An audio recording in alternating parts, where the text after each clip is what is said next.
Բարև ժողովուրդ ջան, այսօրվա մեր թեման Գոնջորյան ավետն է եւ իր հերոսությունները։ Ուրեմն ուզում եմ խոսամ սրանց вообще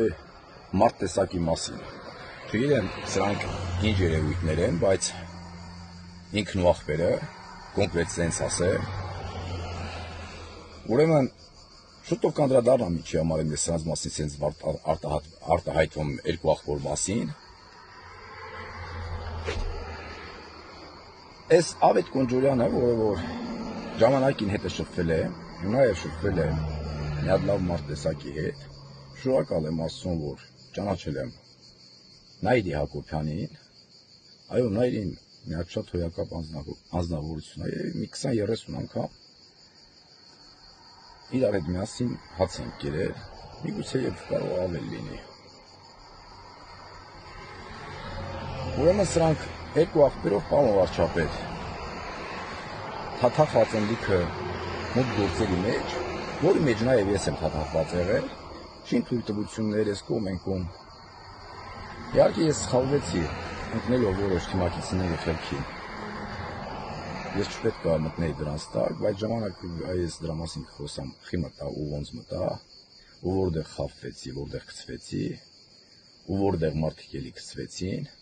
Դա իմ երկրորդական է, դրա մասով ես արդեն իմ պատասխանատվությունը կրել եմ։ Պատասխանատվությունս կրել եմ ու դրա մասին ես հետո խոսամ։ Բացատրեմ թե ինչ ա եղել իրականությունը ու ովքեր են մեղավորները։ Բայց հիմա խոսանք Գոնջորյան ավետի մասին։ Ուրեմն Գոնջորյան ավետին մարդկանց մեկնավորում է բանսարկու,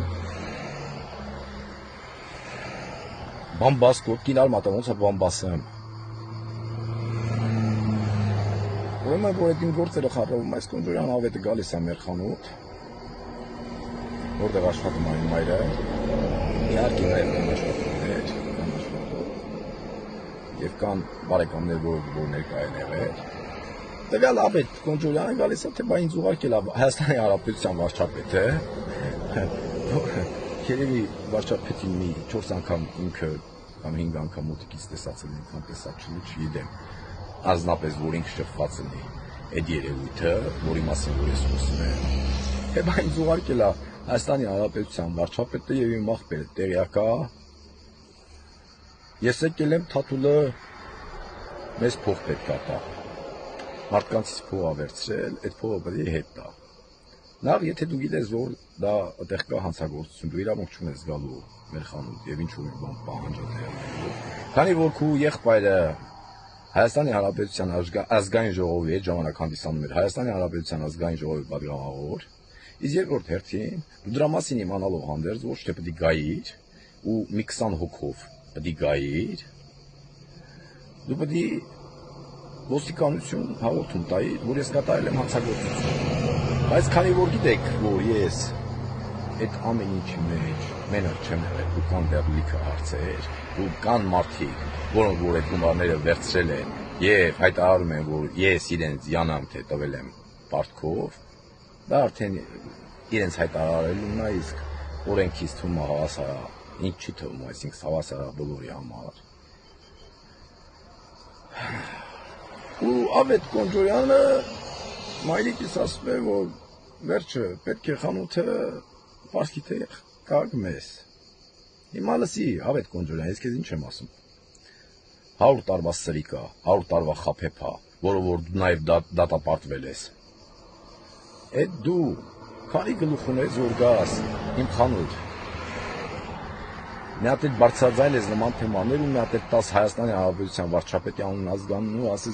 ասելա որ կոնկրետ ձեզ համար վատ ալնելու։ Նաև կա հեռախոսազանգ, որը ես ասել եմ որ պահպանեն մերոնք, կա ձայնագրություն, որ այո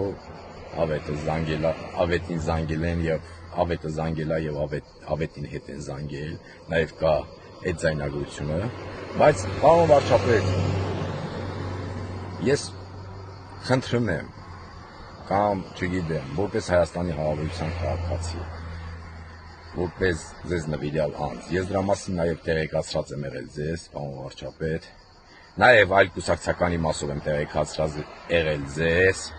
Էլի ազգային ժողովի պատգամավոր, շնորհակալ եմ, որ տվյալ անձին գծերից գցեցիք, շնորհակալ եմ, փառք Աստծո, որ ձեր մեջ կա այդ ուժը, որ կարում եք ոնց պետք է պատժել։ Այո, ձեզ շնորհակալ եմ, հպարտանում եմ ձեզանով, պարոն վարչապետ, ու կասեմ, որ Նաիրի Հակոբյանը և ՔՊ կուսակցության լիք անդամների, կասեմ, որ շատ հիանալի անձնավորություն է։ Ու նաև ուզում եմ մի բան հիշեցնեմ, Ավետ Կոնջորյանը, այո, այն մարդկանցից է, ով սիրում է մուտի տանել կոպիտ ասած, նաև իմ Ռոմանոսի մեջ գցեց կռիվ։ Ես իմ ընկապահի ազդեցության տակ, չգիտեմ, խի այդ պահի ազդեցության տակ ընկա, ասեմ, որ շնորհակալ եմ, որ ես գիտեմ, էլի եմ Նաիրի Հակոբյան, հիմա ես գիտեմ, ուժեղ արշավներ է սկսվելու քո դեմ, որովհետև որոշ ՔՊ-ականներ, ովքեր որ իրանց հետ մուտ գործերի մեջ են, հիմա հարձակվելու են քեզ վրա։ Դու կլինես պատրաստ, մենք էլ, ովքեր որ կարողանան, կպաշտպանենք քեզ ցավոք տանել։ Ես ասեմ, որ դու շուտով հայտնվելու ես ուժեղ արշավի մեջ։ Կամ այն ինչ մնում է, որ հակակոռուպցիոնը, ես չգիտեմ ոնց աշխատեմ կամ ինչ աշխատեմ, բայց կխնդրեմ հակակոռուպցիոնը, որպեսզի ուշադիր լինի իրանց ունեցվածքներին ու ուշադիր լինի Կոնջորյանի ծախսած գումարներին։ Այդ շինթույլտվությունների բաների հարցով դե հարց չկա, մենք պատժվեցինք, մենք մեղավոր էինք, բայց այդ խի մենք կպատժվենք ու իրանք չեն պատժվի։ Խի կարան իրանք ունենան միլիոններ, մենք չենք կարող ունենանք, ասենք մենք էլ ենք թիմակի ժողովուրդ էինք, մենք ունեցինք պակաս, մենք էլ ենք ուզում փող աշխատենք, ինչ ա եղել։ Դե եթե ճշտով խոսանք։ Մենք ճիշտ է, անարդար ճանապարհով որոշեցինք աշխատել։ Լավ, սա է արդեն իրական նշանակություն չէ, բայց դրա մասին ես կխոսամ։